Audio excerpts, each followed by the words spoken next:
Hello, my name is Charles Feldman. And my name is Ila Edgar, and we're here for another episode of Trust on Purpose. And today we have something a little bit different. And I'm going to turn it over initially to you, Ila, to get that ball rolling because you're the one who has the connection with our guest for today. Yeah, thank you. So our guest today is Sean Joyce. Sean is a leader that I have worked with in the past, and I am really inspired and also so curious about his particular leadership journey. A couple of data points is an organization, a large organization up here in Canada that has gone through substantial change, not only as a result of COVID, but a number of things that happened after that. The other really curious thing is that Sean is often moved to different roles and jumps from team to team. And we'll go into that a little bit more.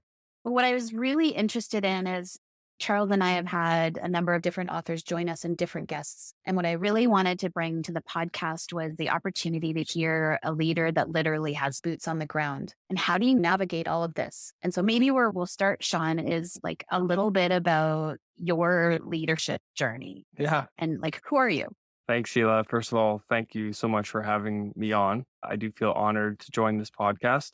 My leadership journey, I would suggest, as all leaders, when we transition into leadership, I would say no one's really ready to start that transition from doer to leader.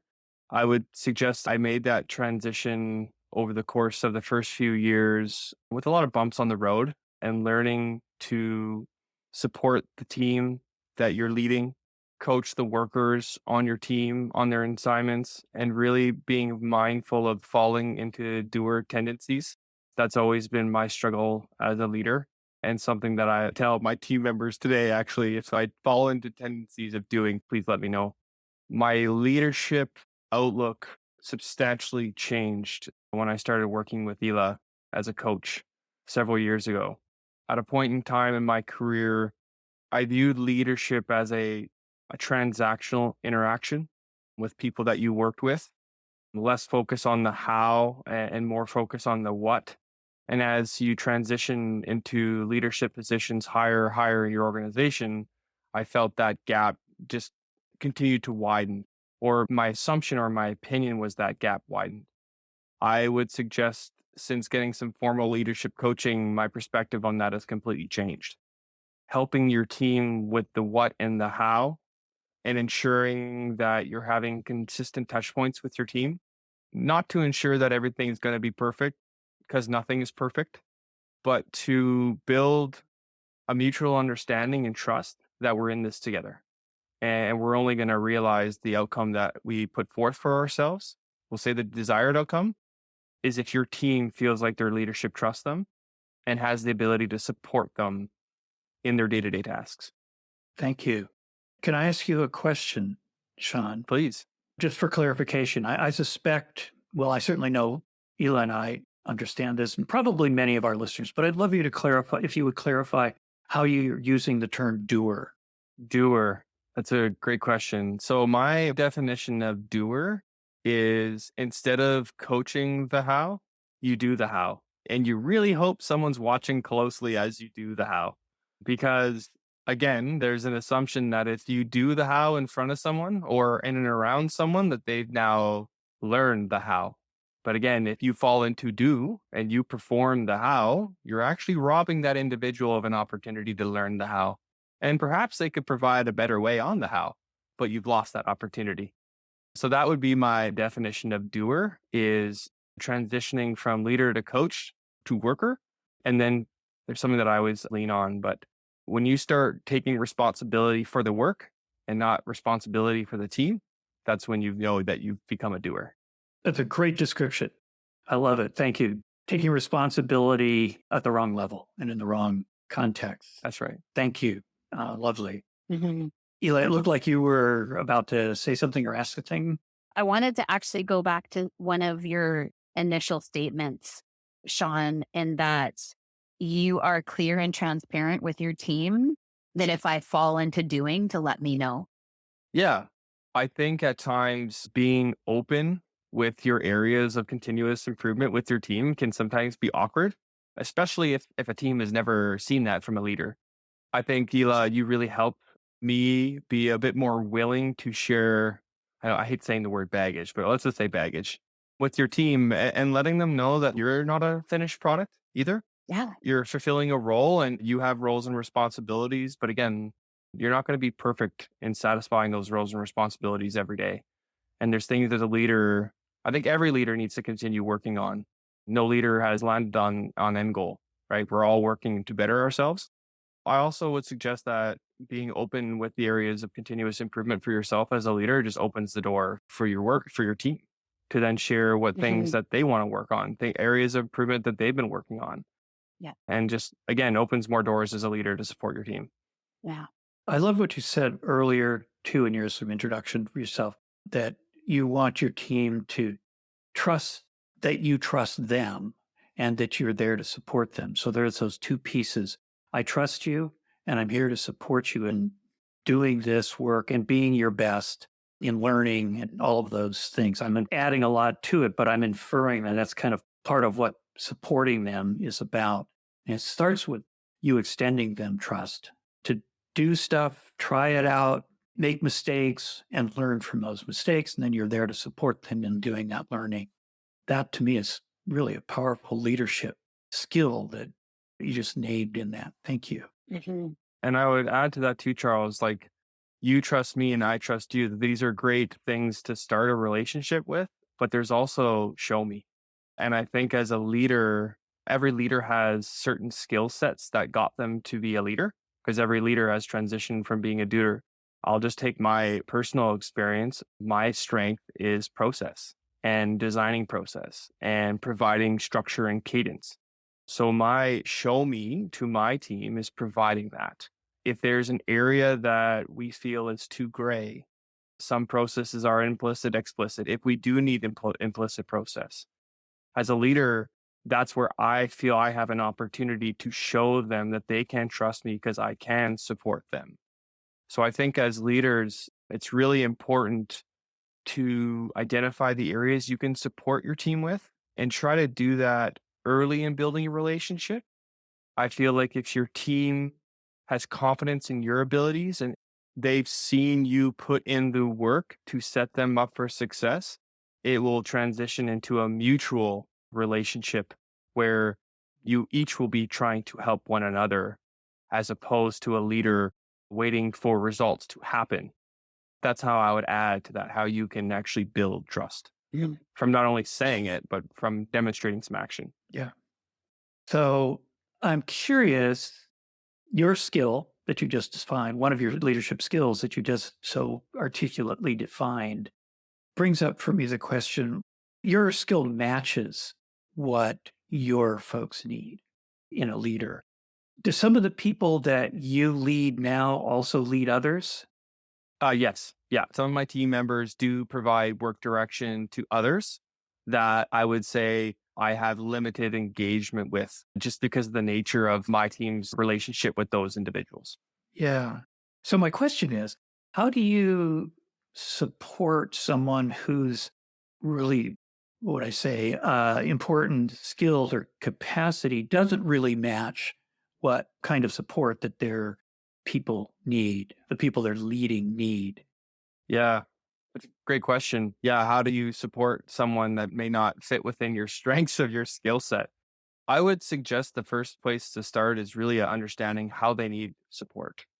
In this instance that I'm currently in, I'm very lucky in the area of support that I can give is something that I like. I like doing. Hmm. There's been experiences in previous leadership roles where some of the gaps or some of the assistance that could have been provided is something that I'm not comfortable in, something that I'm not skilled in.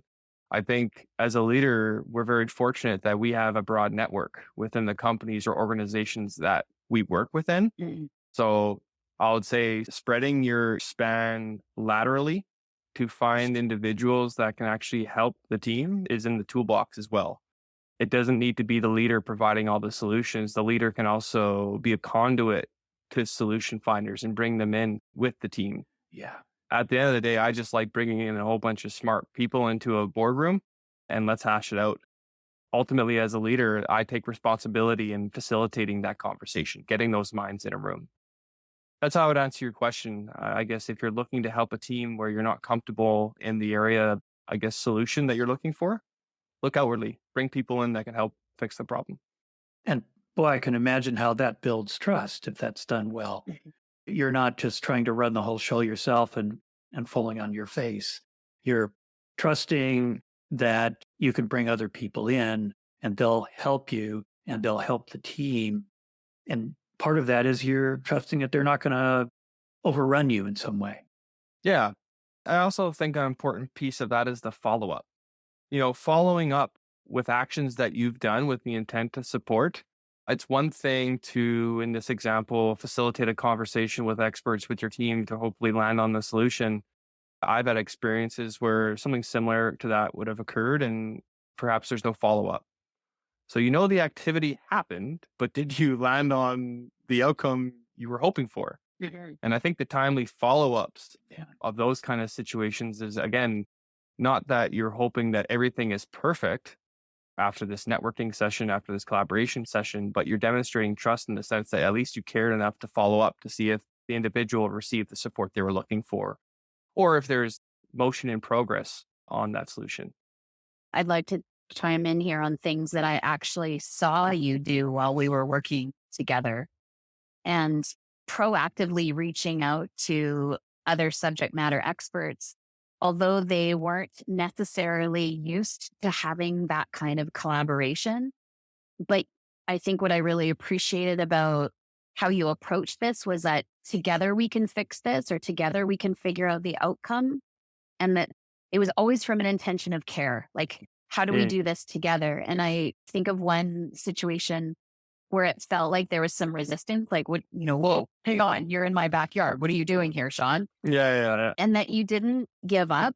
Rather, you continued to reinforce, I want to do this with you. I want to problem solve with you. I want to collaborate with you because together we can figure this out. And I think what that resulted in, what I saw kind of left and right in your network, is that you developed truly a network of people that knew that you cared, not just about the output of work, but that being able to do this together. You work in an environment that, again, there's a lot of change, but there can be uncertainty. You open this box and you're not sure what's going to be in there. Maybe it's going to be what you thought, maybe it's not. And so how do you deal with the uncertainty, but also the urgency of getting the work done? Yeah. And so I see that you have intentionally developed, created relationships where now people know if you come knocking, you're like, oh yeah, it's Sean. Yeah, we're here to help Sean. Yeah, how can we do this together?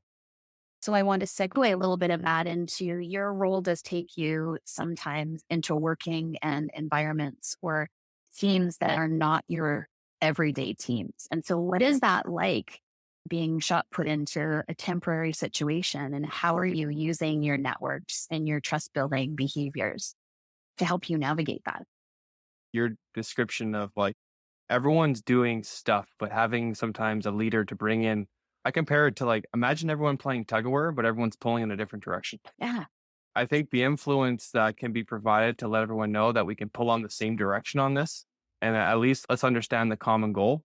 And then I'll transition to that into the question you asked. I think defining most teams, not all teams, but most teams are working towards fixing a problem or realizing an opportunity. So I think defining that early is one of the most effective ways that if you are being dropped into a new team, get that on the whiteboard. What is this group here to do? What are we looking to achieve? I think from there is defining, again, I go back to the what and how, but defining the what and how the team is working together to realize the desired outcome is one of the most powerful activities that you can do with a group.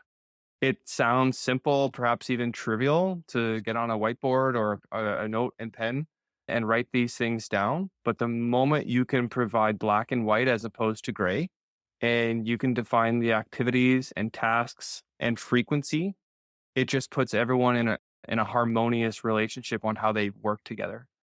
I go back to designing process, and I don't want to talk about process the entire time, but I do think establishing, we'll say, a standardized cadence or a way of working is a very powerful thing. I would also suggest by doing that, the trust will almost come naturally working that process as a team.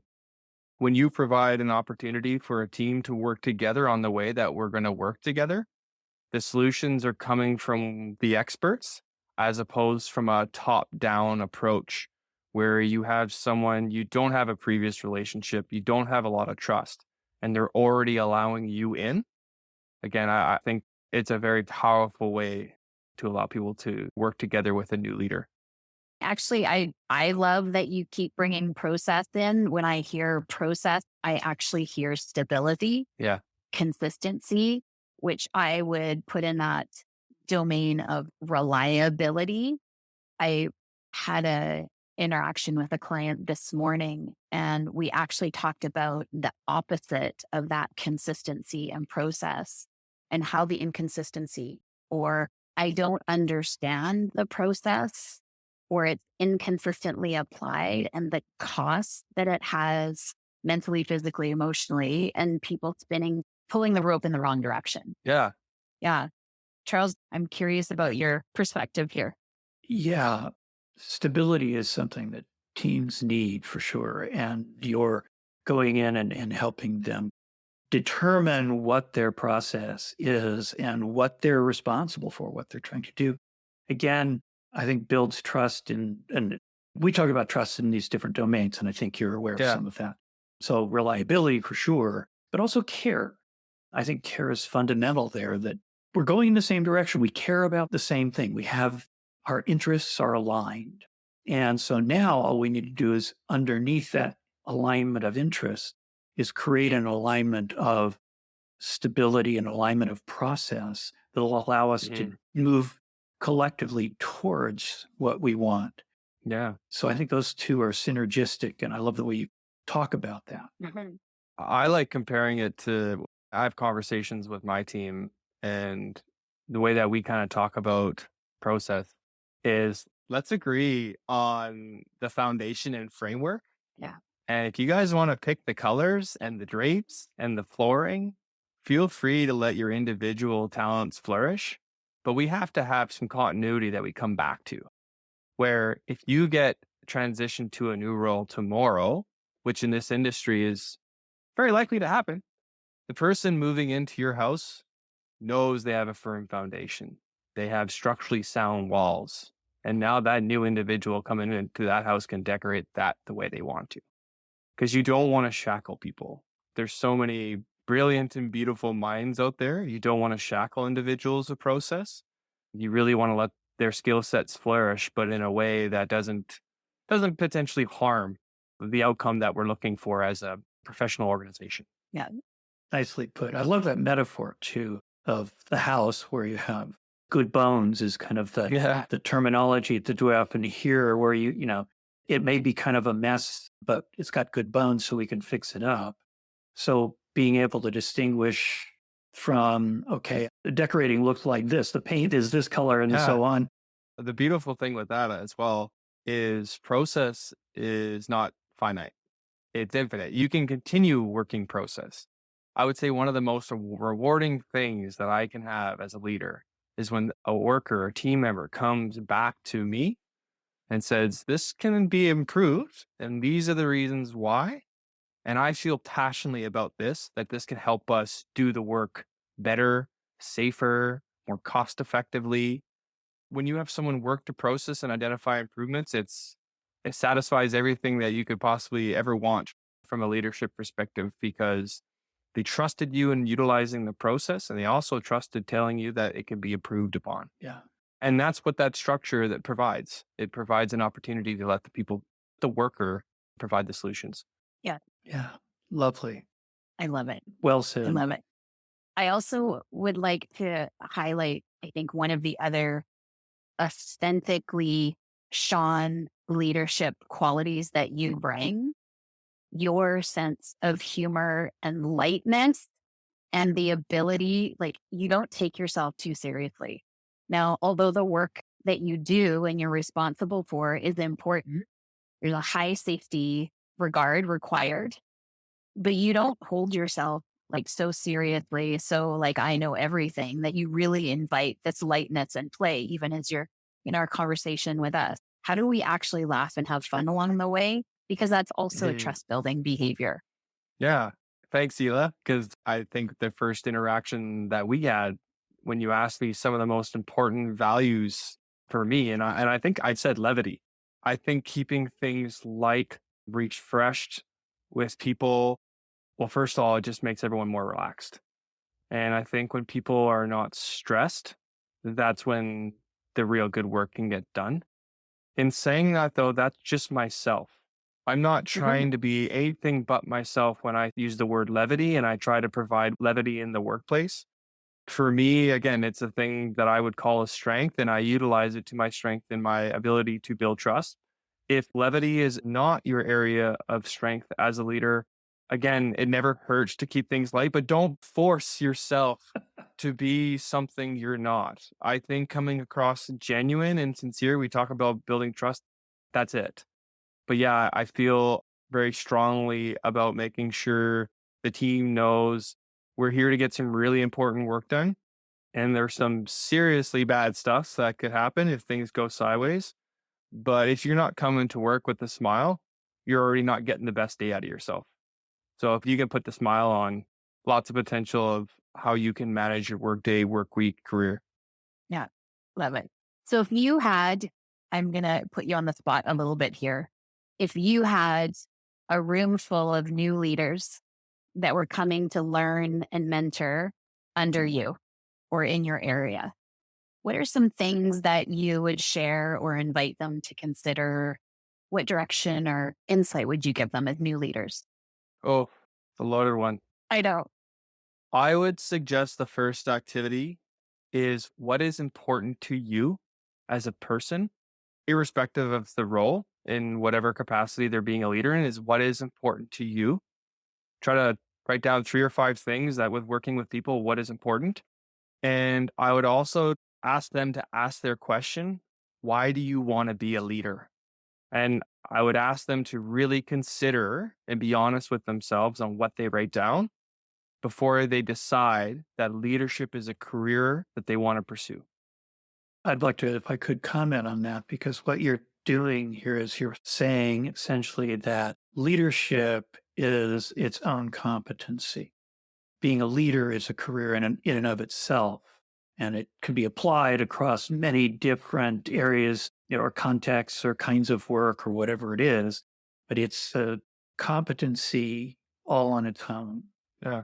Sometimes we think about leadership as being part of whatever your expertise is in engineering or healthcare or whatever, but it is actually its own competency. And I love that you're pointing to that directly.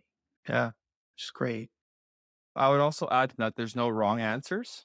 If I would have wrote down those questions to myself when I was just transitioning into a leader, and if I would have read them today, I probably would have said, oh, wow, I was really new to this and probably wasn't ready at the time. If I were to grade myself to what I would write down today, I think it would be a lot different. And I think in 5 years from now, it'll be a lot different. I think you're going to continue to grow. I do think it's important to understand that as a leader, you need to selflessly serve.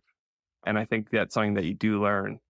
But mentally, I think you need to prep yourself that you need to be relentlessly selfless with how you serve your team. And you'll have to go to look for the answers from your team to best provide them the leader that they're probably looking for. Ooh, can I just ask, what do you mean by selfless? My definition of selfless is that there's going to be a lot of work that you will have to put in the right areas to provide your team the opportunity to have success. And it's success that if things go right, you won't be taking credit for. The credit will be going to the team that you are supporting.